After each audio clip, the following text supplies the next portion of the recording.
Ito ngayong Magnolia Chicken Templados ay nakapasok na dito sa playoffs pagkatapos nilang tambakan itong NLEX Road Warriors. At ang ibig niya sabihin, dito sa mga SMC teams, ito lamang San Miguel, ang defending champion, ang hindi nakapasok dyan. Kaya syempre lalong magkakaroon ngayon ng focus ng SMC dito sa pagpapalakas sa San Miguel.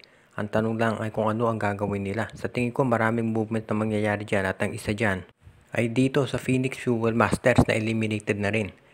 Posible na kunin ng San Miguel Beer itong si Jason Perkins at itong si Tyler Tio mula dito sa Phoenix Fuel Masters. Dahil sa ngayon, ang Phoenix alam natin nag-i-struggle din yan na koponan at sila ay magre-rebuild din.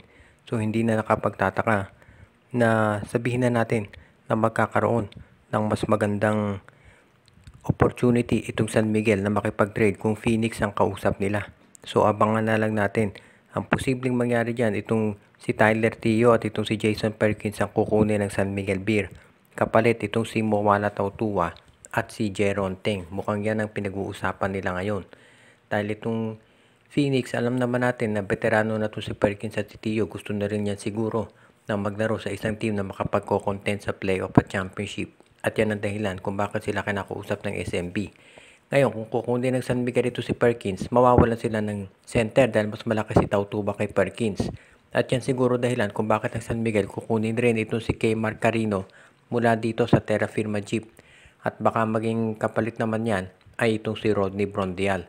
So maraming gagawing trades itong San Miguel Beer para mas mapalakas at mapalaki yung kanilang lineup. Meron pang usapan na baka dito sa Northport kunin nila itong si William Navarro. Kaya abangan natin maraming gagawing movement nitong San Miguel Beer para makasiguro na makababawi dito sa nangyari nilang pagka-eliminate ngayon sa Commissioner's Cup. Ang Barangay Ginebra ngayon ay busy na sa paghahanda dito sa Meralco Bowl sa playoffs nila. So obviously ay hindi muna sila gagawa ng trade ngayong konferensya na yan. At yung mga posibleng trade na gawin nila pagkatapos nitong conference ay nakadepende dito sa magiging performance nila. Dahil syempre kung mag-champion ng Ginebra dito sa Commissioner's Cup, hindi masyadong gagalawin yung lineup nila. Unless of course, for example, magkaroon na lang sila ng magandang offer. Ay example na lang dyan. For example, pwede na nilang i-trade itong si Ben Adamo, si Bon Pesumal, yung mga hindi nila masyadong nagagamit na players. Itong sila Aljon Mariano, si Paul Garcia para sa mga first round draft pick. Ibig sabihin, hindi na sila kukuha ng mga additional players para sa darating na All-Filipino dahil maganda naman yung kanilang nilalaro. Ang kukunin na lang nila, for example, yung draft pick ng Terra Firma o kaya draft pick ng Phoenix o iba pang koponan para yun ay magamit para sa susunod na season ng PBA. Parang yan ngayon ang gustong gawing focus ng Barangay Ginebra. Yung major players nila ay hindi naman nila siguro papalitan dahil maganda naman ang performance ng Ginebra dito at bibigyan nila syempre ng pagkakataon at playing time pa pagdating ng Philippine Cup. So, ang mga trades na posibleng gawin ng Ginebra ay para sa mga draft pick. Hindi muna sila siguro magdadagdag ng mga panibagong player. Pero syempre, lahat ng yan ay nakabase sa magiging performance nila dito sa Commissioner's Cup at dito sa Philippine Cup. Syempre, kung bumaba yung performance ng Ginebra o kaya magkaroon ng injury, wag naman sana, pero kung mangyari yan, mapipilitan ng Ginebra na gumawa ng mga trades sa ngayon. Pero for now, nakafocus lang si Coach Tim Cone dito sa mangyayari sa kanilang matchup sa Meralco. Kahit sabihin pa natin na suki ng Barangay Ginebra itong Meralco Bolts, syempre ang gustong gawin ng Ginebra ay hindi yan magpapakasiguro at hindi sila overconfident dahil alam nila malakas din yung lineup ngayon nitong si Coach Luigi Trillo. Sa ngayon magkakaroon ng magandang laban ng independent teams dito, itong Converge at Rain or Shine. Maraming mga fans ang gusto sana ay huwag maglaban yung mga independent teams pero ganyan na nangyari at asahan natin na magiging okay ito. Depende kasi yan syempre sa magiging performance nitong dalawang koponan kung sino makakaagwat. Sa ngayon sa tingin ko nakalalamang itong Converge dahil sa ganda ng nilalaro nitong kanilang mga top players. Of course yung kanilang import na si Chick Dalio plus si Justin Arana, si Justin Baltasar, si Jordan Hedding, si Alex Stockton at si Shawnee Winston. Sigurado ako na medyo fit na ngayon ito si Justin Arana at baka clear to play na yan para dito sa Converge Fiber Xers.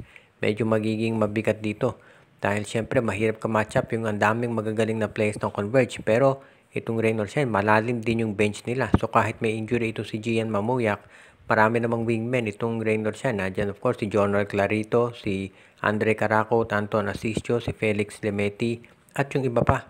Kaya sa tingin ko magiging okay ito para dito para sa match-up nitong ROS. Ang magiging advantage lamang ng Reynolds yan dito yung coaching experience ni Yeng Giao kumpara dito kay Franco Atienza na baguhan pa lamang.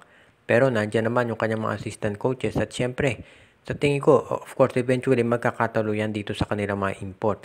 Pero yung mga local support magiging importante rin yan para dito sa dalawang koponan at maasahan natin na magkakaroon ng major adjustment ang dalawang nabanggit. Depende kasi kung ano magiging resulta. Tandaan natin, best of 3 lang to, so maikli lang yan. Kaya kinakailangan na makasiguro na makauna ka. Dahil dito masasabi natin na magkakaroon talaga ng magandang resulta to para dito sa dalawang koponan. At of course, maraming fans ang may gusto na at least may isang independent team na makapasok dito sa semifinals. So abangan natin ang magiging resulta nito kung ano nga ba mangyayari, kung kaya ba talaga nila na makapasok dito sa finals. Tinambakan ng Magnolia Chicken Templados itong NLEX Road Warriors at nakita natin na pasok na sila dito sa quarterfinals kalaban ang number 1 seed na Northport Batang Pier. Alam natin na hindi biro ang magiging laban dito. Kahit na may twice to beat advantage itong Northport, ang ganda lately ng nilalaro itong Magnolia Chicken Templados. Parang mall of face natin, biglang nakuha na ni Ricardo Ratcliffe yung kanyang level ng performance na inaasahan natin. At yan ang hinahanap nila talaga ngayon nitong Magnolia. Kaya hindi na nakapagtataka na sila ay nanalo. Actually, medyo dikit yung laban nung first half kontra NLEX pero lumaban talaga at kumalas ang Magnolia noong second half at hindi na umubra yung performance nitong Road Warriors. Dahil dito sa panalo ng Magnolia, nagkaroon ng tsansa itong si Coach Chito Victolero na baka bigyan yan ng coaching extension. Dahil syempre, bago nagsimula itong laban nila, maraming naniniwala na baka palitan na si Victolero. Pero dahil nakita naman natin na ngayon ay nandito na sila sa playoffs at maganda tsansa nila kontra Northport kahit twice to win sila, ay sa tingin ko baka bigyan pa ng additional chance ng management yan. Sa ngayon, ang kinakailangan natin i-considera kung ikaw ang Magnolia ay kung paano magpe-prepare kontra dito sa Northport dahil ang daming scorer niyan. At yung center ng Northport, match na match dito kay Ricardo Ratcliffe. Pero sa ngayon, ang Magnolia medyo magse-celebrate muna yan dahil nakaabot sila dito sa quarterfinals. Akalain ninyo na eliminate ang San Miguel pero itong Magnolia nakaabot pa. Samantalang nung umpisa nitong elimination na mukhang Magnolia ang malalaglag. Kaya masasabi natin dito na nag-persevere talaga itong Magnolia at yan ang dahilan kung bakit sila nakaabot at well-deserving naman ito para dito sa Hot Shots. Kaya sa ngayon, dito natin makikita nagagawa talaga ng magandang move ngayon si Coach Chito Victolero para masiguro na hindi masasayang itong oportunidad na nakuha nila para makapasok dito sa playoffs. Shoutout kay Joseph Pineda, RG Bueno at Dalina family, Joshua Giray, Espejo at Rosales family.